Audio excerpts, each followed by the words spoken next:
ನನ್ನ ಪ್ರಿಯ ಕರ್ನಾಟಕ ವಾಸಿಗಳೇ नमस्कार। 77वें गणतंत्र दिवस के गौरवपूर्ण अवसर पर मैं आप सभी को हार्दिक शुभकामनाएं एवं बधाई देता हूं। यह दिन हमारे संविधान की शक्ति, लोकतांत्रिक मूल्यों और भारत की एकता अखंडता का उत्सव है। संविधान ने हमें समानता, न्याय, स्वतंत्रता और बंधुत्व का मार्ग दिखाया है। ये मूल्य हमारे राष्ट्र और कर्नाटक की आत्मा है। कर्नाटक ज्ञान, नवाचार, कृषि, उद्योग और सांस्कृतिक विरासत की भूमि है। यहाँ की जनता की परिश्रमशीलता, विविधता में एकता और सामाजिक सद्भाव हमारी सबसे बड़ी ताकत है। शक्ति योजना के माध्यम से महिलाओं को राज्य परिवहन बसों में निःशुल्क यात्रा की सुविधा देकर उन्हें सशक्त और आत्मनिर्भर बनाया जा रहा है। गृह लक्ष्मी योजना से महिलाओं को प्रत्यक्ष आर्थिक सहायता मिल रही है, जिससे परिवारों की आर्थिक स्थिरता सुदृढ़ हो रही है। गरीब एवं श्रमिक वर्ग के सम्मानजनक जीवन हेतु गृह ज्योति योजना के अंतर्गत निःशुल्क विद्युत सुविधा प्रदान की जा रही है। वहीं अन्न भाग्य योजना के राज्य के किसी भी नागरिक को भूखा न रहने देने के हमारे संकल्प को दर्शाती है। युवाओं के भविष्य को सशक्त बनाने के लिए युवा निधि जैसी पहल कौशल विकास और रोजगार की दिशा में आशा की किरण है। कृषि कर्नाटक की अर्थव्यवस्था की रीढ़ है। किसानों के कल्याण हेतु कृषि भाग्य, सूक्ष्म सिंचाई योजनाएं, फसल बीमा और डिजिटल कृषि सेवाएं किसानों की आय बढ़ाने और जोखिम कम करने में सहायक सिद्ध हो रही है। स्वास्थ्य के क्षेत्र में आयुष्मान भारत एवं गृह आरोग्य योजना जैसी योजनाएं गुणवत्तापूर्ण चिकित्सा को जन जन तक पहुंचा रही है। शिक्षा के क्षेत्र में सरकारी विद्यालयों का सुदृढ़ीकरण, छात्रवृत्तियां और डिजिटल लर्निंग हमारे बच्चों के उज्जवल भविष्य की आधारशिला बन रही है। कर्नाटक राज्य शिक्षा, सूचना एवं प्रौद्योगिकी के क्षेत्र में देश का अग्रणी राज्य है। बेंगलोर को भारत के एजुकेशन और आईटी हब के रूप में जाना जाता है। स्टार्टअप इकोसिस्टम, आईटी-बीटी नीति, सेमीकंडक्टर और इलेक्ट्रॉनिक्स क्लस्टर तथा ग्रीन एनर्जी पर बल देकर राज्य सतत विकास की दिशा में अग्रसर है। नम्मा बेंगलुरु स्मार्ट सिटी और इंफ्रास्ट्रक्चर विकास परियोजनाएं नागरिक जीवन को बेहतर बना रही है। कर्नाटक राज्य खेलों के क्षेत्र में भी नई पहचान बना रहा है। कर्नाटक राज्य का बेंगलुरु शहर खेलों की राजधानी भी बनता जा रहा है। यह व्यापक खेल रणनीति, समर्पण और दूरदर्शिता का परिणाम है। यह हम सभी के लिए गर्व की बात है कि भारत दुनिया की चौथी सबसे बड़ी अर्थव्यवस्था बन गया है और हम शीघ्र ही विश्व की 3 शीर्षस्थ अर्थव्यवस्थाओं में स्थान प्राप्त करने की ओर अग्रसर हैं। हमारा देश स्वतंत्रता की शताब्दी की ओर बढ़ते हुए अमृतकाल के दौर से गुजर रहा है। हमें अपने राज्य को विकसित राज्य एवं देश को विकसित राष्ट्र बनाने का सुनहरा अवसर मिला है।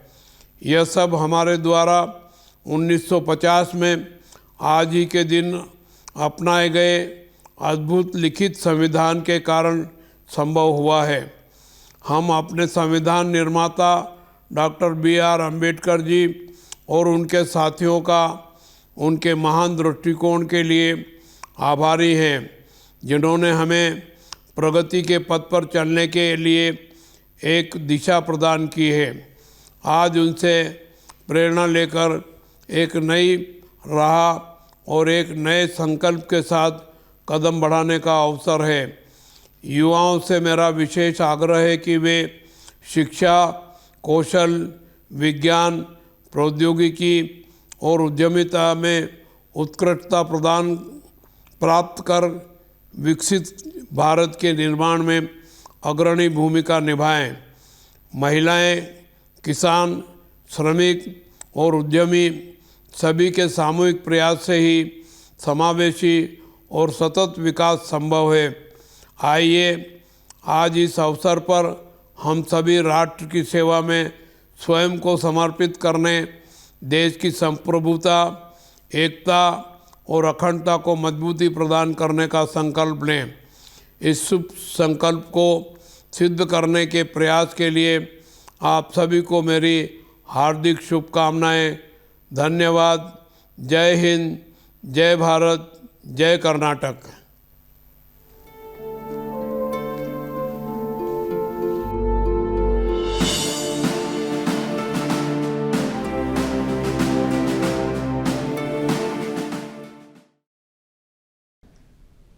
ಕರ್ನಾಟಕದ ಸಮಸ್ತ ಜನತೆಗೆ 77ನೇ ಗಣರಾಜ್ಯೋತ್ಸವದ ಹಾರ್ದಿಕ ಶುಭಾಶಯಗಳು.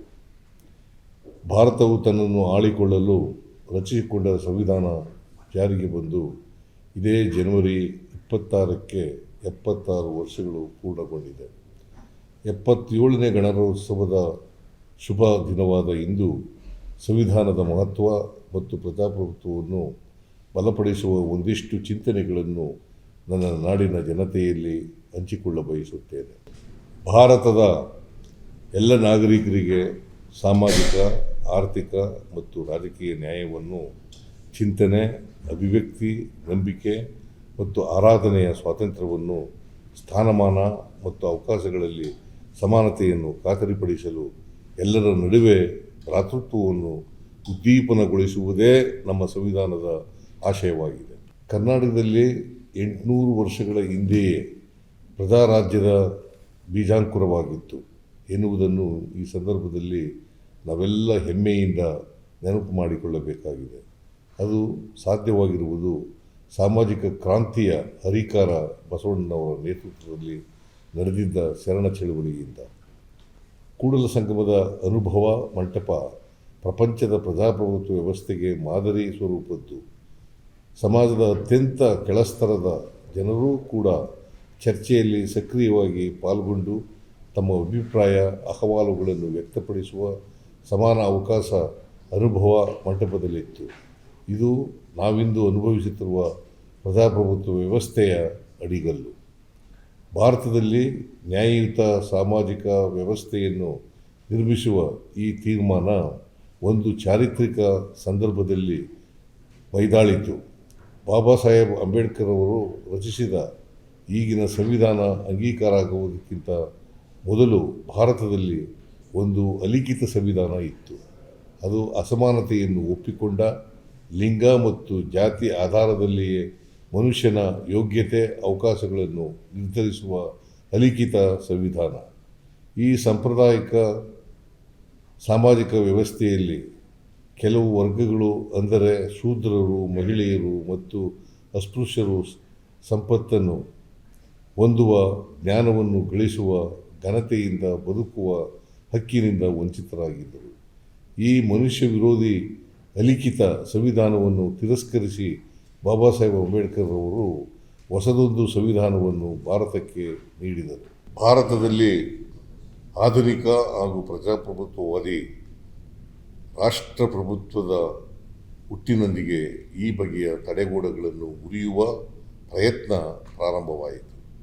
ಯಾರು ಯಾವ ಸಾಮಾಜಿಕ ಮೂಲದಿಂದಲೇ ಬಂದಿರಲಿ, ಅಭಿವೃದ್ಧಿಯ ಹಾಗೂ ಪ್ರಗತಿಯ ಫಲ ಎಲ್ಲರಿಗೂ ಸೇರಬೇಕು ಎಂಬುದು ಸಂವಿಧಾನದಲ್ಲಿ ಸೂಚಿತವಾದ ಸರ್ವರನ್ನೂ ಒಳಗೊಳ್ಳುವ ಸಾಮಾಜಿಕ ಮರುರಚನೆಯ ನಿರ್ಣಯವಾಗಿದೆ. ಭಾರತ ಒಂದು ರಾಷ್ಟ್ರವಾಗಿ ಬೆಳೆಯಬೇಕಾದರೆ, ಸಾಮಾಜಿಕ ಸಂಘರ್ಷಗಳಿಂದ ಹೊರಬರಬೇಕಾದರೆ ಈ ಸಮಾಜದ ಪುರಾತನ ಕಾಲದ ಶ್ರೇಣೀಕೃತ ವ್ಯವಸ್ಥೆಗಳನ್ನು ಒಡೆದು ಸಮಾಜದ ಪುನರ್ರಚನೆ ಮಾಡಲೇಬೇಕಾಗುತ್ತದೆ. ನಾಗರಿಕನು ಸ್ಥಾನಮಾನ ಆತನ ಸತ್ವ ಸಾಧನೆಗಳಿಂದ ನಿರ್ಣಯವಾಗಬೇಕೇ ಹೊರತು ಅವನ ಹುಟ್ಟು ಇಲ್ಲವೇ ಪುರಾತನ ಕಾಲದಿಂದ ಬಂದ ಸಾಮಾಜಿಕ ಮೂಲಗಳಿಂದ ಅಲ್ಲ ಎಂಬುದನ್ನು ಪ್ರತಿಪಾದಿಸುವ ನಾಗರಿಕ ಸಮಾಜದ ನಿರ್ಮಾಣ ನಮ್ಮ ಸಂವಿಧಾನದ ಮೂಲ ಆಶಯವಾಗಿದೆ. ಬಾಬಾ ಸಾಹೇಬ್ ಅಂಬೇಡ್ಕರ್ ಅವರು ಸಂವಿಧಾನವನ್ನು ದೇಶಕ್ಕೆ ಅರ್ಪಿಸುವಾಗ ಮುಂದಿನ ದಿನಗಳಲ್ಲಿ ದೇಶವನ್ನು ಆಳುವವರಿಗೆ 2 ಮುಖ್ಯವಾದ ಜವಾಬ್ದಾರಿಗಳನ್ನು ಒತ್ತು ಕೊಟ್ಟು ಹೇಳಿದರು. ಮೊದಲನೆಯದು ಈ ದೇಶದಲ್ಲಿ ರಾಜಕೀಯ ಪ್ರಜಾಪ್ರಭುತ್ವದ ರಕ್ಷಣೆ, ಆ ಮೂಲಕ ದೇಶದ ಸಾರ್ವಭೌಮತೆಯನ್ನು ಕಾಪಾಡುವುದು. ಎರಡನೆಯದಾಗಿ ಆರ್ಥಿಕ ಪ್ರಜಾಪ್ರಭುತ್ವವನ್ನು ಸಾಧಿಸುತ್ತಾ ಹೋಗುವುದು. ದೇಶ ನಿಜಕ್ಕೂ ಬಲಗೊಳ್ಳುವುದು ಮತ್ತು ಸದೃಢಗೊಳ್ಳುವುದು ಆರ್ಥಿಕ ಪ್ರಜಾಪ್ರಭುತ್ವದಿಂದ.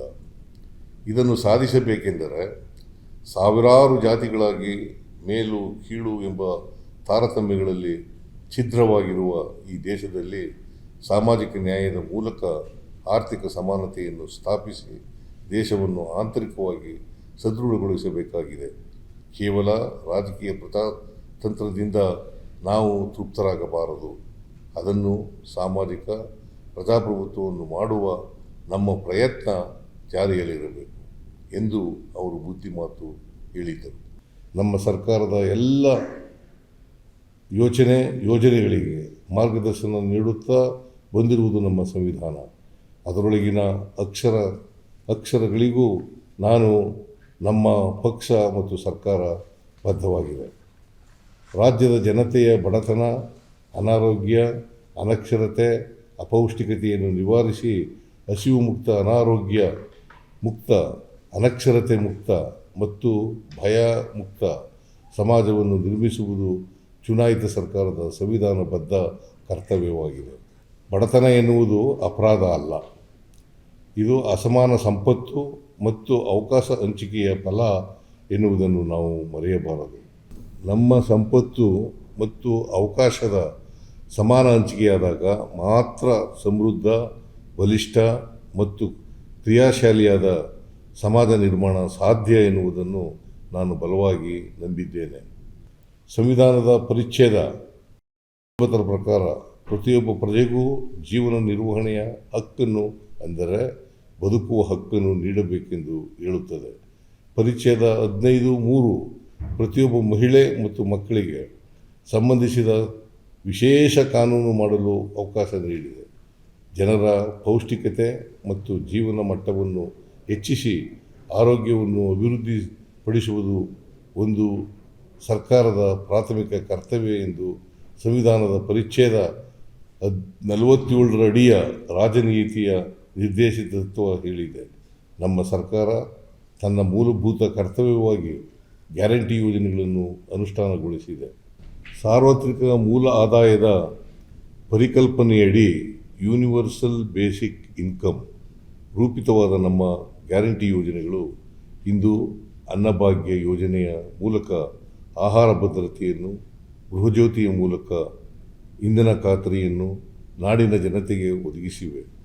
ಗೃಹಲಕ್ಷ್ಮಿ ಯೋಜನೆಯು ಆರ್ಥಿಕವಾಗಿ ಹಿಂದುಳಿದಿರುವ ಈ ನಾಡಿನ ಕುಟುಂಬಗಳ ಯಜಮಾನಿಯರಿಗೆ ಮಾಸಿಕ 2,000 ರೂಪಾಯಿ ಒದಗಿಸುವ ಮೂಲಕ ಅವರ ಕನಿಷ್ಠ ಅಗತ್ಯಗಳಿಗೆ ಬೆಂಗಾವಲಾಗಿದೆ. ಅದೇ ರೀತಿ ಶಕ್ತಿ ಯೋಜನೆ ಮಹಿಳೆಯರಿಗೆ ಉಚಿತ ಪ್ರಯಾಣ ಖಾತರಿಯನ್ನು ನೀಡಿ ಅವರನ್ನು ಸ್ವಾವಲಂಬಿಗಳಾಗಿಸಿದೆ. ಯುವ ನಿಧಿ ಯೋಜನೆಯು ಪದವೀಧರ ನಿರುದ್ಯೋಗಿಗಳಿಗೆ ನಿರುದ್ಯೋಗ ಭತ್ಯೆಯನ್ನು ನೀಡುವ ಮೂಲಕ ಅವರಲ್ಲಿ ಮಾನಸಿಕ ಸ್ಥೈರ್ಯ ತುಂಬಿ ಉತ್ತಮ ಉದ್ಯೋಗಾವಕಾಶಗಳಿಗೆ ತರಬೇತಿ ಪಡೆಯಲು ಅವಕಾಶ ಕಲ್ಪಿಸಿದೆ. ಕರ್ನಾಟಕದಲ್ಲಿ ಇಂದು ಆರ್ಥಿಕವಾಗಿ ಹಿಂದುಳಿದಿರುವ ಪ್ರತಿಯೊಂದು ಕುಟುಂಬವು ಸರ್ಕಾರದ ಗ್ಯಾರಂಟಿ ಯೋಜನೆಗಳಿಂದಾಗಿ ತಿಂಗಳಿಗೆ 5,000 to 6,000 ರೂಪಾಯಿ ಉಳಿತಾಯ ಕಾಣುತ್ತಿದ್ದು, ವಾರ್ಷಿಕ 60,000 to 70,000 ರೂಪಾಯಿ ಈ ಕುಟುಂಬಗಳಿಗೆ ಉಳಿತಾಯವಾಗುತ್ತಿದೆ.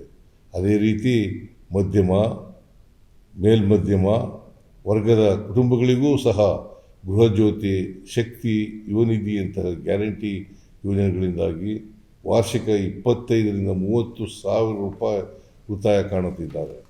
ಈ ಹಣವನ್ನು ಅವರು ತಮ್ಮ ಮಕ್ಕಳ ಶಿಕ್ಷಣಕ್ಕೆ, ಆರೋಗ್ಯಕ್ಕೆ, ಭವಿಷ್ಯದ ಉಳಿತಾಯಕ್ಕೆ ಬಳಸುತ್ತಿದ್ದಾರೆ. ಗ್ಯಾರಂಟಿ ಯೋಜನೆಗಳ ಪರಿಣಾಮ ಇಂದು ಸಮಾಜದಲ್ಲಿ ಭದ್ರತೆಯ ಭಾವನೆ ಮನೆ ಮಾಡಿದೆ. ಮುಖ್ಯಮಂತ್ರಿಯಾಗಿ ಸಂವಿಧಾನದ ಆಶಯಗಳನ್ನು ಈಡೇರಿಸುವ ಪ್ರಾಮಾಣಿಕ ಪ್ರಯತ್ನ ಮಾಡಿದ್ದೇನೆ. ತಲೆಮಾರುಗಳ ಅಸಮಾನತೆ ಮತ್ತು ತಾರತಮ್ಯವನ್ನು ಅನುಭವಿಸಿದವರಿಗೆ ಅವಕಾಶಗಳನ್ನು ಒದಗಿಸುವ ಒಂದು ಅಸ್ತ್ರವಾಗಿ ಅಭಿವೃದ್ಧಿಯನ್ನು ನಾನು ಪರಿಗಣಿಸಿದ್ದೇನೆ. ಸಂವಿಧಾನವನ್ನು ವಿರೋಧಿಸುತ್ತಿರುವವರು, ಸಾಮಾಜಿಕ ಬದಲಾವಣೆ ಮತ್ತು ಸಾಮಾಜಿಕ ನ್ಯಾಯಕ್ಕೆ ವಿರುದ್ಧವಾಗಿರುವವರು, ಅವರು ಬಡವರ, ರೈತರ, ಕಾರ್ಮಿಕರ, ದಲಿತರ, ಶೋಷಿತರ ಪರವಾದ ಕಾನೂನುಗಳು ಮತ್ತು ಕಾರ್ಯಕ್ರಮಗಳನ್ನು ವಿರೋಧಿಸುವವರು ಎನ್ನುವುದನ್ನು ಜನತೆ ಅರ್ಥ ಮಾಡಿಕೊಳ್ಳಬೇಕು. ಬಾಬಾ ಸಾಹೇಬ್ ಅಂಬೇಡ್ಕರ್ ಅವರು ದೇಶಕ್ಕೆ ಸಂವಿಧಾನವನ್ನು ಅರ್ಪಿಸಿದಾಗಲೂ ಅದನ್ನು ವಿರೋಧಿಸಿದವರು ಇದ್ದರು. ಈಗಲೂ ಆಗಾಗ ಸಂವಿಧಾನವನ್ನು ಬದಲಾಯಿಸುವ, ಕಿತ್ತೊಗೆಯುವ ಕೂಗುಗಳು ಅಲ್ಲಲ್ಲಿ ಕೇಳಿಬರುತ್ತಿವೆ.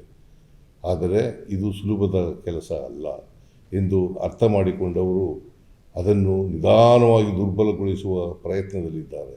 ಇದು ನಿಧಾನವಾಗಿ ವಿಷ ಉಣಿಸುವ ಸಂಚು. ಸಂವಿಧಾನಕ ಸಂಸ್ಥೆಗಳ ಸ್ವಾಯತ್ತತೆಯನ್ನು ಕಿತ್ತುಕೊಳ್ಳುವ ಮೂಲಕ ಸಂವಿಧಾನವನ್ನು ಅಪ್ರಸ್ತುತ ಮಾಡುವ ಈ ಸಂಚಿನ ಬಗ್ಗೆ ನಾವು ಎಚ್ಚರದಿಂದ ಇರಬೇಕು. ಸಂವಿಧಾನವನ್ನು ನಾವು ರಕ್ಷಿಸಿದರೆ ಸಂವಿಧಾನವು ನಮ್ಮನ್ನು ರಕ್ಷಿಸುತ್ತದೆ, ದೇಶ ಸುಭದ್ರವಾಗಿ ಉಳಿಯುತ್ತದೆ. ಈ ಹಿನ್ನೆಲೆಯಲ್ಲಿ ನಾವೆಲ್ಲರೂ ಗಣರಾಜ್ಯೋತ್ಸವದ ದಿನವಾದ ಇಂದು ಸಂವಿಧಾನವನ್ನು ರಕ್ಷಿಸುವ ಪ್ರತಿಜ್ಞೆಯನ್ನು ಮಾಡಬೇಕಾಗಿದೆ. ಸರ್ಕಾರದ ಯೋಜನೆಗಳು ನೂರಾರು, ಆದರೆ ಅವುಗಳ ಹಿಂದಿನ ಸದಾಶಯ ಮಾತ್ರ ಒಂದೇ, ಅದು ಸಮಾಜದ ನಿರ್ಮಾಣ. ಸರ್ವರಿಗೂ ಸಮಪಾಲು ಸಮಬಾಳು, ಸರ್ವರನ್ನು ಸಶಕ್ತರನ್ನಾಗಿಸಿ ಶಕ್ತಿಶಾಲಿ ರಾಜ್ಯ ಕಟ್ಟುವ ನಮ್ಮ ಪ್ರಯತ್ನಕ್ಕೆ ನಿಮ್ಮೆಲ್ಲರ ಸಹಕಾರ, ಬೆಂಬಲ, ಆಶೀರ್ವಾದ ಇರಲಿ ಎಂಬ ಮನವಿಯೊಂದಿಗೆ ತಮ್ಮೆಲ್ಲರಿಗೂ ಮತ್ತೊಮ್ಮೆ ಗಣರಾಜ್ಯೋತ್ಸವದ ಶುಭಾಶಯಗಳನ್ನು ಸಲ್ಲಿಸಿ ನನ್ನ ಮಾತುಗಳನ್ನು ಮುಗಿಸುತ್ತೇನೆ. ನಮಸ್ಕಾರ. ಜೈ ಹಿಂದ್, ಜೈ ಕರ್ನಾಟಕ, ಜೈ ಸಂವಿಧಾನ.